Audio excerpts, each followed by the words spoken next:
அஸ்ஸலாமு அலைக்கும் வரஹ்மத்துல்லாஹி வபரகாத்துஹு. கண்ணியத்திற்குரிய பெற்றோர்களே, மேலும் என் இனிய மாணவ செல்வங்களே, அனைவர்களுக்கும் என் இனிய ஈத் முபாரக் என்ற வாழ்த்தினையை தெரிவித்துக் கொள்வதோடு, இந்த ஈது பெருநாளில் நாம் கடைபிடிக்க வேண்டிய சுன்னத்துகளையும் நபிகள் நாயகம் ரசூலுல்லாஹி ஸல்லல்லாஹு அலைஹி வஸல்லம் அவர்கள் நமக்கு காட்டித்தந்த வழிமுறைகளையும் தான் தற்பொழுது இக்காணொளியில் நாம் காண இருக்கின்றோம்.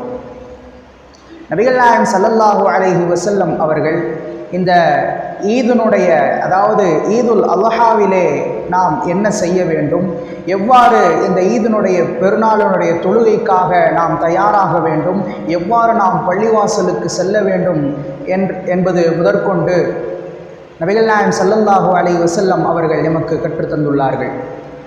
இந்த நாள் நமது இப்ராஹிம் அலைஹிஸ்ஸலாத்து வஸ்ஸலாம் அவர்கள் தங்களுடைய மகனாரை அறுப்பது போன்று கனவு கண்டதையும், மேலும் அல்லாஹ் ஜல்ல ஷானு வ தஆலா அதற்கு பகரமாக சுவனத்தில் இருந்து ஒரு ஆட்டை இறக்கி உங்களுடைய பிள்ளைக்கு பகரமாக இந்த ஆட்டினை நீங்கள் அறுத்து விடுங்கள் என்று அல்லாஹ் கூறியதும், இந்த முழு சம்பவத்தையும் நாம் நினைவு கூறும் விதமாக இந்த ஈதுல் பெருநாளை அல்லாஹ் ஜல்ல ஷானு வ தஆலா நமக்கு கடமையாக்கி இருக்கின்றான்.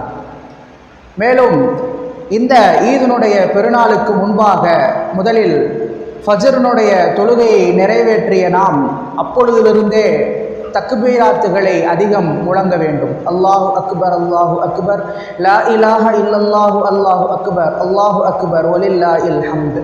முடிந்தவரை தக்பீராத்துகளை நாம் தொழுகை ஆரம்பமாகும் வரை நாம் முழங்கிக் கொண்டே செல்ல வேண்டும். ஈதுல் ஃபித்ரிலே பெருநாளினுடைய தொழுகை நிறைவேற்றும் வரை நாம் கூற வேண்டும்.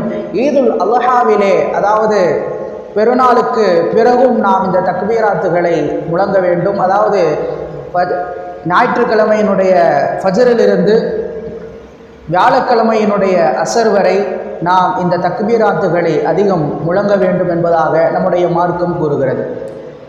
எனவே இந்த தொழுகைக்காக நாம் எப்படி தயாராக வேண்டும் என்று நமக்கு ஸல்லல்லாஹு அலைஹி வஸல்லம் அவர்களுக்கு கற்றுத்தரக்கூடிய அந்த நேரத்தில் முதலில் நாம் நம்முடைய நியத்தை சரி செய்து கொள்ள வேண்டும். குளிப்பதற்கு முன்பாக மற்ற நாட்களை போன்று சாதாரணமாக குளிப்பதல்லாமல் இந்த பெருநாளினுடைய தொழுகைக்கு முன்பாக நான் இந்த பெருநாளினுடைய தொழுகைக்காக குளிக்கிறேன் என்று நம்முடைய நியத்தை நாம் ஆக்கிக் கொள்ளுவதும் சுன்னத் என்பதாக நபி ஸல்லல்லாஹு அலைஹி வஸல்லம் அவர்கள் முதலாவது சுன்னத்தாக எமக்கு கற்றுத்தந்துள்ளார்கள். இரண்டாவதாக, குளித்து முடித்ததற்கு பின்பு நம்மிடத்தில் இருக்கக்கூடிய சிறந்த ஆடையை, புதிய ஆடையை நாம் அணிந்து கொள்ள வேண்டும். பிறகு அத்தர் என்று சொல்லப்படக்கூடிய நறுமணங்களை நாம் இட்டுக்கொண்டு அந்த புதிய ஆடையோடு நாம் பள்ளிவாசலுக்கு நடந்து செல்ல வேண்டும். முடிந்தவரை நாம் நடந்து செல்லுவதுதான் சிறந்ததாக இருக்கிறது. அல்லாஹ் ஜல்ல ஷானு வ தஆலா மலக்குமார்களை எல்லாம் வீடுகளில் நிற்கச் செய்கிறான். அவர்கள் நம்மிடத்தில் முசாஃபா செய்கிறார்கள் என்பதாக நபிகள் நாயகம் ஸல்லல்லாஹு அலைஹி வஸல்லம் அவர்கள் கூறிய ஹதீஸையும் நான் இங்கு நினைவுபடுத்துகிறேன். எனவே முடிந்தவரை நடந்தே நாம் பள்ளிவாசலுக்கு செல்ல வேண்டும்.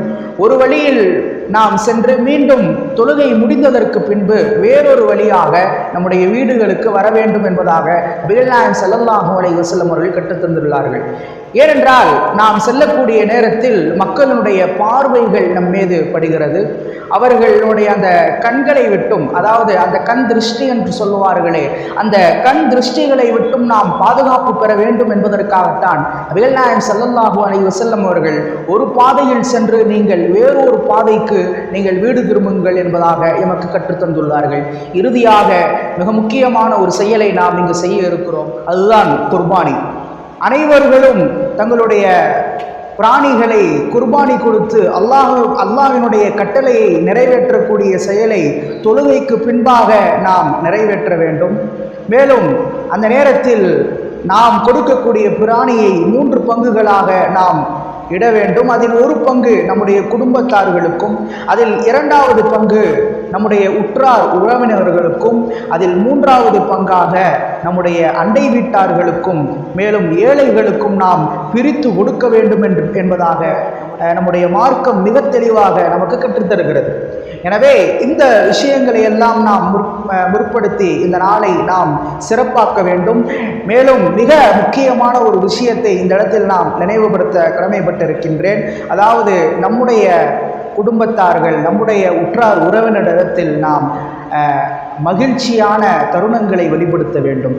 மகிழ்ச்சியாக நாம் அவரிடத்தில் நம்முடைய கருத்துக்களை, நம்முடைய முசாஃபாக்களை, நம்முடைய முஆனகாக்களை நாம் வெளிப்படுத்தி மகிழ்ச்சியையும் அன்பையும் நம்முடைய குடும்பத்தார்களிடத்திலும் நம்முடைய உற்றார் உறவினர்களிடத்திலும் வெளிப்படுத்த வேண்டும் என்பதாக நம்முடைய மார்க்கம் மிக குறிப்பாக இந்த ஈது பெருநாட்களில் வலியுறுத்துகிறது என்பதை தெரிவிப்பதோடு, மீண்டும் ஒரு முறை ராஷித் குழுமத்தின் சார்பாக நம்முடைய பெற்றோர்களுக்கும் மேலும் நம்முடைய மாணவ கண்மணிகளுக்கும் இனிய பெருநாள் வாழ்த்துக்கள்.